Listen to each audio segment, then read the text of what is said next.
सितंबर 16, 1996 एक maintenance worker एक apartment में काम करने के लिए जाता है। जब वो सेकंड फ्लोर पर पहुंचता है तो वो काम पर फोकस ही नहीं कर पाता बिकॉज उस फ्लोर पर बहुत ही ज़्यादा गंदी बदबू आ रही थी।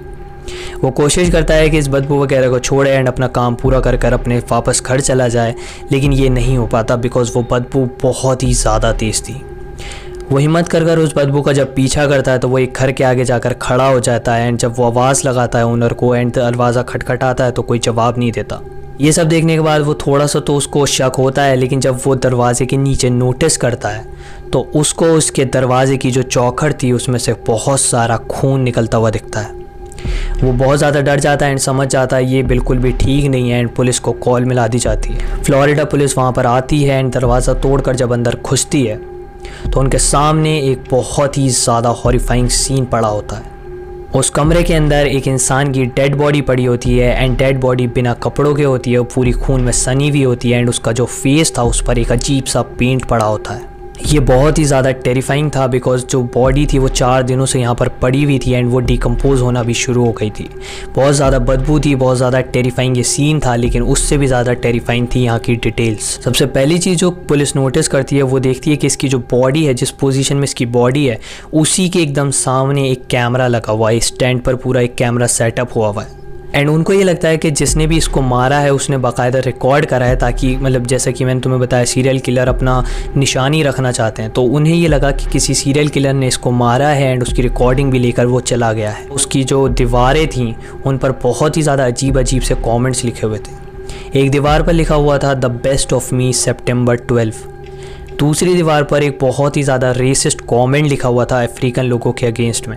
तीसरी दीवार जिस पर कि सबसे ज़्यादा टेरिफाइंग चीज़ लिखी थी, जो कि FBI वालों का ध्यान सबसे ज़्यादा खींचती है अपनी तरफ को, उस दीवार पर लिखा था कि ये जितनी भी 8 mm टेप्स हैं ये डॉक्यूमेंट्री हैं एक क्राइम की एंड टेररिस्ट क्राइम की, एंड ये सिर्फ़ और सिर्फ FBI के लिए हैं। FBI को लगता है ये कोई टेररिस्ट अटैक था जिसमें कि टेररिस्ट ने इसको बंदी बनाकर रखा हुआ था एंड उसको मारते हुए रिकॉर्ड भी करा है, लेकिन ये सब बिल्कुल ही एकदम मिट्टी में मिल जाता है जब वो रिकॉर्डिंग को चेक करते हैं, बिकॉज़ वो रिकॉर्डिंग इसी इंसान ने करी थी एंड इसके आखिरी दिन के आखिरी पलों की रिकॉर्डिंग इसने खुद करी थी।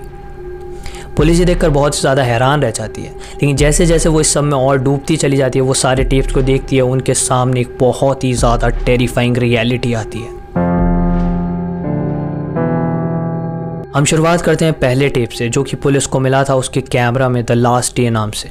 द लास्ट डे वाली रिकॉर्डिंग को जब पुलिस देखती है तो उन्हें दिखता है कि ये इंसान एक पैकेज लेकर अपने हाथ में खड़ा हुआ है एंड जो कैमरा है उससे ये कह रहा है कि अगर वो जो पोस्ट ऑफिस वाले उन्होंने ज़्यादा सवाल पूछे उससे इस बॉक्स के बारे में तो वो वहीं पर खुद को गोली मार लेगा एंड वो जवाब नहीं देगा बिल्कुल भी।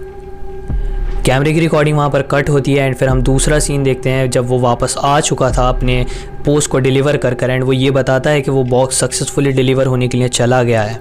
एंड उसके बाद ये बताने के बाद वो इंसान अपना कैमरे के सामने बैठता है एक ट्रिमर लेकर एंड अपने बाल काटने लग जाता है। वो पूरे अपने बाल काटने लग जाता है बिना कुछ बताए एंड फिर बाल काटने के बाद वो अपने मुंह पर एक पेंट लगाता है एंड अजीब सी हरकतें करने लग जाता है कैमरे पर। वो ऐसा लग रहा है जैसे कि तुम देख रहे हो रिकॉर्डिंग, ऐसा लग रहा है कि मतलब कोशिश कर रहा है वो बहुत ही ज़्यादा स्कैरी दिखने की या फिर बहुत ही ज़्यादा अजीब से लुक्स दे रहा था वो कैमरे को। ये सब करने के बाद वो कैमरे के थोड़ा और पास में आता है एंड फिर ये कहता है मैं बिल्कुल भी डिप्रेस नहीं हूँ। हाँ मैं फ़िलहाल थोड़ा नर्वस ज़रूर हूँ, लेकिन मैं बिल्कुल भी ड्रंक नहीं हूँ। मैं जानता हूँ मैं क्या कर रहा हूँ।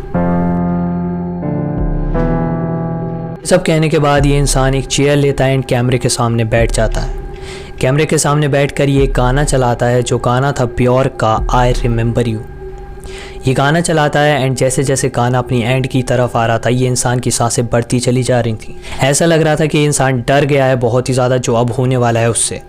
एंड जैसे ही वो गाना एंड होता है ये बहुत ही ज़ोर से चिल्लाता है विक्ट्री एंड अपने पीछे से एक गन निकाल कर अपने मुंह पर गोली चला देता है। पुलिस को बहुत ही ज़्यादा अजीब लगती है ये बात कि मतलब एक इंसान एक पैकेज को डिलीवर करने में इतना ज़्यादा डर रहा था कि अगर कोई उससे सवाल पूछता तो वो खुद को वहीं पर गोली मारने तक को तैयार था। एंड दूसरी बात कि इंसान पैकेज डिलीवर हो गया, अब तो खुश होना चाहिए, उसे अपना जो भी नॉर्मल काम है वो करने लग जाना चाहिए, लेकिन वो घर पर आता है ऐसी अजीब सी हरकतें करता है एंड उसके बाद खुद को गोली मार लेता है। पुलिस काफ़ी ज़्यादा कंफ्यूज थी, लेकिन ये कन्फ्यूजन एकदम से दूर हो जाती है एंड बहुत ही ज़्यादा टेरिफाइंग रियलिटी उनके सामने आती है जब वो बाकी की सारी टेप्स को एक एक कर देखते हैं। बिकॉज उन सारी की सारी टेप्स में ये इंसान सिर्फ और सिर्फ ब्यॉर्क की ही बातें कर रहा था। ब्यॉर्क अगर तुम नहीं जानते हो तो एक बहुत ही ज़्यादा फेमस सिंगर थी अपने टाइम की। उनसे ये इंसान बहुत ही ज़्यादा बुरी तरह से ऑब्सेस था एंड इतना ज़्यादा ऑब्सेस था कि इसने एक 800 पेज का जनरल अपनी लाइफ में सिर्फ इस पर लिखा कि वो कितना ज़्यादा ब्यॉर्क को पसंद करता है। एंड ये 800 पेज का जनरल लिखने के बाद उसने 20 वीडियोस भी रिकॉर्ड करी। इन 20 वीडियो को जब पुलिस ने स्टार्टिंग से देखना शुरू करा तो उन्हें ये पता चला कि इंसान हर वीडियो में सिर्फ और सिर्फ ब्यॉर्क की ही बातें कर रहा था। वो ब्यॉर्क को कितना ज़्यादा पसंद करता है, वो उससे कितना ज़्यादा रिलेट करता है, वो उसके गाने कितने ज़्यादा सुनता है, उसके पास ब्यॉर्क के कितने फ़ोटोज़ हैं, उसके पास ब्यॉर्क की कितनी एल्बम्स हैं, सिर्फ और सिर्फ ये। लेकिन पुलिस एक पैटर्न नोटिस करती है। पुलिस ने ये नोटिस करा कि एक पैटर्न चलता हुआ आ रहा है कि टेप्स के स्टार्टिंग में तो जो स्टार्टिंग की 10-15 टेप्स थी उसमें ये बहुत ही ज़्यादा ब्यॉर्क की बातें कर रहा था, उसके लिए अच्छी वाली बातें बोल रहा था, उसको दुआएं दे रहा था। लेकिन जैसे जैसे ये एंड की तरफ आते गए टेप्स की एंड वो आखिर की 3-4 टेप्स के पास पहुँचे, उस टाइम ये ब्यॉर्क से बहुत ही ज़्यादा नफरत करने लग गया था। इतनी ज़्यादा नफरत कि आखिर की टेप्स में ये बहुत ही ज़्यादा ब्यॉर्क को गालियाँ दे रहा था एंड ये दुआ कर रहा था कि वो मर जाए एंड हेल में जाए। एंड इसका एक बहुत ही ज़्यादा सिंपल सा रीज़न था, बिकॉज़ ये इंसान जो था बहुत ही ज़्यादा ऑब्सेस कर चुका था ख़ुद को ब्यॉर्क के साथ एंड इतना ज़्यादा ऑब्सेस कर चुका था कि ये मानने लग गया था कि इसका ब्यॉर्क के साथ कोई पर्सनल रिलेशन है। एंड ये जब भी ब्यॉर्क को फ़ोटोज़ में या मैगज़ीन्स में किसी भी और लड़के के साथ देखता था तो इसको बहुत ही ज़्यादा गुस्सा आता था। ये उस लड़के को तो गालियाँ देता ही था, साथ ही साथ ब्यॉर्क को भी बहुत बुरा भरा बोलता था। एंड उसका ये गुस्सा और भी ज़्यादा तब बढ़ जाता है जब उसने ये देखा कि ब्यॉर्क एक रिलेशनशिप में है एक अफ्रीकन इंसान के साथ। ये जो इंसान था एक बहुत ही बड़ा रेसिस्ट था एंड उसको अफ्रीका एंड ये काले एंड इन सब का बहुत था एंड ये बहुत ही ज़्यादा नफरत करता था ऐसे लोगों से। वो हमेशा से ये चाहता था कि ब्यॉर्क उसको नोटिस करे, ब्यॉर्क की लाइफ पर उसका कुछ ना कुछ इम्पैक्ट हो। लेकिन ऑब्वियसली ऐसा नहीं हो रहा था बिकॉज ब्यॉर्क तो जानती भी नहीं थी कि कोई इंसान ऐसा एग्जिस्ट करता भी है। एंड इसी बात से वो बहुत ही ज़्यादा गुस्सा भी था एंड बहुत ही ज़्यादा डेस्परेट भी बन चुका था। एंड आखिरी की कुछ टेप में वो एक बॉम्ब तैयार करता है। हाँ, उन आखिरी की कुछ टेप्स में वो ये दिखाता है कि कैसे उसने एक बॉम्ब बनाया है एंड उसको एक लेटर बॉक्स में तब्दील करा है। यानी कि वो जो बॉम्ब था उसने एक बॉक्स के अंदर फिट करा, उसको अच्छे से डेकोरेट करा है एंड बाकायदा उसने ये पूरी रिकॉर्ड करी है वीडियोस कि वो कैसे सल्फ्यूरिक एसिड डाल रहा है, अब इसमें क्या डाल रहा है एंड कैसे उसे पैक कर रहा है। एंड ये बॉम्ब बनाने के बाद हमारी आखिरी वीडियो आती है द लास्ट डे, जिसमें कि वो यही बात कर रहा था कि वो पैकेज को डिलीवर करने जा रहा है एंड इसीलिए वो इतना ज़्यादा डरा हुआ भी था। एंड इस पैकेज को, इस बॉम्ब को उसने डिलीवर करवाया था ब्यॉर्क के घर पर। तुम लोग जानते हो कि मतलब जैसे हम लोग शाहरुख खान का घर जानते हैं कि वो मन्नत है एंड वहाँ पर काफ़ी सारे लोग अपने लेटर्स वगैरह लिख कर भेजते हैं। पहले के टाइम पर ये बहुत होता था एंड इसीलिए उसने ये लेटर बॉम्ब बनाया था ताकि जैसे ही ब्यॉर्क इसको खोले तो ये फट जाए एंड ब्यॉर्क की डेथ हो जाए। ये बॉम्ब उसने कंस्ट्रक्ट करा था। बॉम्ब बनाने के बाद at the end of the clip जिसमें कि वो बॉम्ब बना रहा था उसमें वो ये बात भी बोलता है कि I am going to send Bjork to hell. And अब यहाँ पर पुलिस के सामने एक बहुत ही ज़्यादा ख़तरनाक चीज़ आ चुकी थी। एक टिकिंग टाइम बॉम्ब ब्यॉर्क के घर की तरफ को निकल चुका था एंड पुलिस को किसी भी हाल में इसको फटने से पहले रोकना था। बिकॉज ज़रूरी नहीं है ब्यॉर्क ही इसे खोले, उसका कोई सर्वेंट भी खोल सकता है एंड बीच रास्ते में कोई भी खोल कर चेक कर सकता है। एंड अगर ये खुला तो वहाँ पर बहुत बड़ा ब्लास्ट हो जाएगा। एंड पुलिस ने लकीली इस बॉम्ब को फटने से पहले बचा भी लिया था। इसमें तो कुछ ऐसे ब्लास्ट वगैरह नहीं हुआ जैसे कि वो सोच रहा था।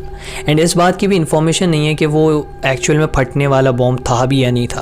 बिकॉज कुछ लोग ऐसा भी कहते हैं कि ये जो बॉम्ब था रिकार्डो ने इस हिसाब से बनाया था कि जैसे ही उसे वो खोलेगी ब्यॉर्क उससे उसे HIV हो जाएगा। एंड आई डोंट नो वो कैसे होगा, बट ऐसा भी कुछ लोग कहते हैं। फेम एक ऐसी चीज़ है जो हम में से हर कोई पाना चाहता है। हम सेलिब्रिटीज़ को देखते हैं, हम इन्फ्लुएंसर्स को देखते हैं ऑनलाइन एंड हम लोग देखते हैं यार इनकी लाइफ कितनी ज़्यादा अच्छी है। इनके पास इतने सारे फैंस हैं, इनके पास इतने पैसे हैं, इनकी लाइफ इतनी ज़्यादा इंटरेस्टिंग है, मेरी लाइफ ऐसी क्यों नहीं है। हम अक्सर ये बात सोचते हैं एंड काफ़ी हद तक ये बात सच भी है। उन लोगों ने उसके लिए मेहनत करी है एंड उनको जो अब फेम मिल रहा है, पैसा मिल रहा है, वो डिज़र्व भी करते हैं। लेकिन ये जो फेम है ना, इसकी दो साइड होती हैं। एक साइड है जो कि बहुत ही ज़्यादा अच्छी है एंड बहुत ज़्यादा ग्लैमराइजिंग है कि आप रास्ते पे चल रहे हो, आपके सामने कोई भी इंसान आकर कह रहा है यार मैं आपको जानता हूँ, फ़ोटो ले लूँ। लेकिन दूसरी जो साइड है उतनी ज़्यादा डार्क है, उतनी ही ज़्यादा टेरिफाइंग है, उतनी ही ज़्यादा हॉरिफाइंग है।